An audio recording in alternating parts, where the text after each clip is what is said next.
वंदे मातरम। जंगल का राजा शेर को क्यों कहते हैं? ये उसके चलने के, फिरने के, घूरने के, देखने के अंदाज को कहा जाता है। वैसे तो बहुत सी चिड़िया उड़ती हैं आसमां में, पंछी तो बहुत होंगे, लेकिन सबके राजा बाज को कहते हैं। और मुगल अपने पैजामों में जिसके नाम से मूत दिया करते थे, उन्हें छत्रपति शिवाजी महाराज कहते हैं। भारत की धरती पर जन्मा एक ऐसा वीर जिसका नाम सुनकर बड़े बड़े हुक्मरानों की सल्तनतें कांप उठती। एक ऐसा करारा योद्धा जिसकी सत्ता ने हिंदुस्तान से मुगल हुकूमत का नामो निशान मिटा दिया। संपूर्ण भारत पर हिंदू हुकूमत जमाने वाले अटक से कटक तक की धरती पर जिसके नाम का भगवा लहराता था, उस वीर का नाम है छत्रपति शिवाजी महाराज। फेयरनेस, एंथुजियम और कॉन्फिडेंस, ये तीनों शिवाजी के पास थे।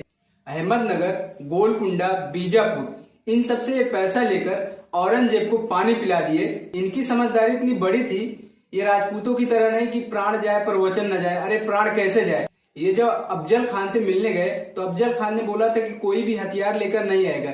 ये बोले बिल्कुल। फिर अफजल खान बदतमीजी किया, वो उनको धोखा दिया, तो फिर क्या, शिवाजी महाराज डालकर घुमा दिए। जो जिस भाषा में समझे उसको उसी भाषा में समझाना चाहिए, यही शिवाजी महाराज किए थे।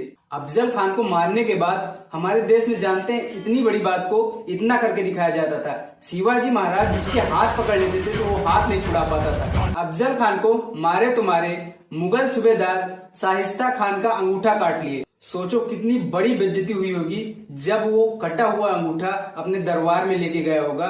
और शिवाजी महाराज ये भी कहते कि जाके अपने बॉस को कह देना, अगली बार तुम्हारा तो गला काटेंगे, साथ साथ तुम्हारे बॉस का भी गला काटेंगे। आज हम अफजल खान की वर्तमान स्थिति भी देख लेते हैं। जिस अफजल खान को शिवाजी महाराज नरसिंह के रूप में फाड़ दिए थे, आज उसकी अवस्था क्या है? इस कवर की वाहवाही इस प्रकार की जाती है। आइए आज मैं आपको बताता हूँ। हमारे आई जगदम्बा की मंदिर और तमाम मंदिरों को ध्वस्त करके रख दिया, क्योंकि उसे पता था कि हमारे यहाँ नारियों का और मंदिरों का कितना अस्तित्व है। उसको इस बात का डर था, फिर भी आज उसके लिए ये सब क्यों? ये जो मैं आपको दिखा रहा हूँ, इसको देखकर आप जरूर समझ जाएंगे कि अफजल खान की उस समय की स्थिति क्या थी।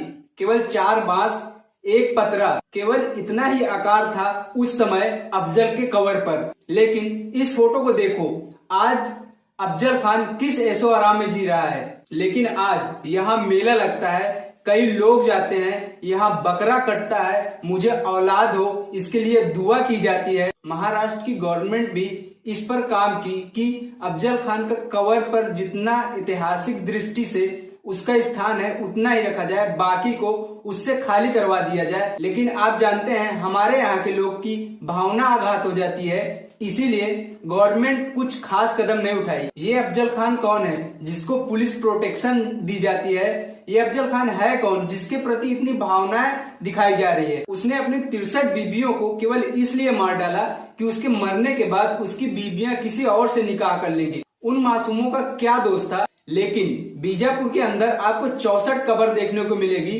63 कब्र आप देखेंगे तो इससे यह पता चलता है कि उसने अपनी सारी बीवियों को मारकर यही गाड़ा था। और 64वां कब्र जो वो खुद अपने लिए मरवाया था, बनवाया था। मेरा यही कर्तव्य है कि आप लोग को सही इतिहास बताऊं और किस प्रकार हमारे इतिहासों को समाप्त किया जा रहा है और किस प्रकार इन मुगलों के इतिहास को संवर्धित करके रखा जा रहा है। छत्रपति शिवाजी महाराज की इस पुण्य जयंती पर आपको मेरी तरफ से ढेरों शुभकामनाएं। जय हिंद।